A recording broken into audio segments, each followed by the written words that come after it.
Hi, Gene Kelly here again, president of AGI, American Gunsmithing Institute, and I have with me my good friend and master gunsmith, Darrell Holland. Darrell's going to share with you some ideas on how you can make more money as a gunsmith. Now, that's really important. If you're a professional, you deserve to be treated and paid properly for the work you do. And we're all about teaching you how to do that, but a lot of it too is you must have the right mindset, and being able to charge and do good work is about having the right mindset and the knowledge and the skill. Darrell, let's talk about recoil pads this time. Okay. So tell us about your approach to installing recoil pads, choosing the right recoil pad, and how to make money at it. Well, I'm really glad that the firearms company probably not going to listen to this, because otherwise we won't make a lot of money.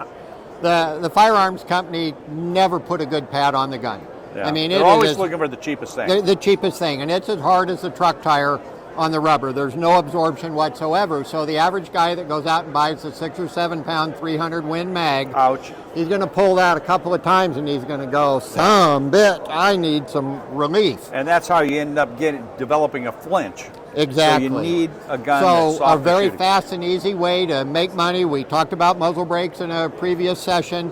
The next step is put a good pad on for the gun.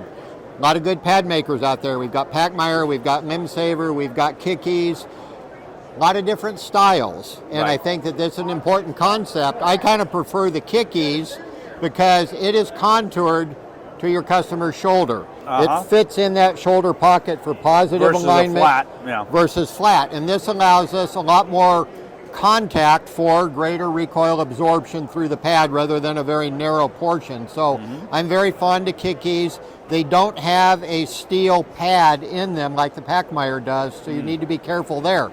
If you're putting on Pachmayr pads, make sure that the fit and the grind line is such that you're not grinding into the steel. Yeah, and you're it looks going, bad. oh great, Looks bad. pitch, Yeah. you know, and away I go. So the Kickies is good. Mimsaver makes a good pad. One of the secrets that I did to really perfect the installation of the pad is you go buy the 1¼ inch electrical tape. You can get it on Amazon, and when I cut my stock, I put one wrap around that, and then I put a layer of masking tape over the top of that. So now, when I set up and I cut my pitch angle, and you want to have a 90-degree pitch angle, or what I call a neutral pitch angle. Right. So when the gun is setting here, that barrel is straight up and down, and that helps absorb recoil. When you put a negative pitch on the gun, that causes the gun to recoil up. Right, slide off Customers your don't shoulder. care for that, exactly. So a neutral pitch, wrap my stock with my tape once I cut it, and then I set them up and I grind them on my Burr King sander, coarse bit first, Yep. until I just start to scuff the Scotch tape over my electrical tape. Well, one other thing you were talking about, you wrap it first, then you cut it, and part of that keeps it from shattering out the wood. the finish and the wood. Right. And so, you know, and using a good sharp saw blade as well. You want a 60 to 80 tooth blade, and then if you're going to be cutting a lot of stocks, and typically just putting on a good 3/4 pad, the added length of pull for most people, unless he's got the T-Rex arms, is going to actually give him a little bit of benefit.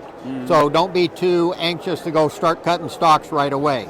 But if you do need to cut it, wrap that around and then build a jig so you set it up in the chop saw to where it's 90 degrees this way for the cut, real slow feed rate, and then peel your tape and you're good to go. But once I've done that and I'm ready to grind, I'm going to grind till I scuff my Scotch tape.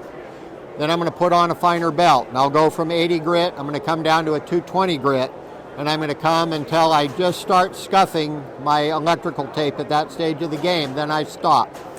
That way you know that you're a few thousandths off the finish, because having done this in my early days, where you accidentally scuffed through that, you now have the privilege of refinishing a stock when all you were doing was a recoil pad. Don't do that. Yeah. And it's really bad when you do it on guys' $3,000 Perazzi stock.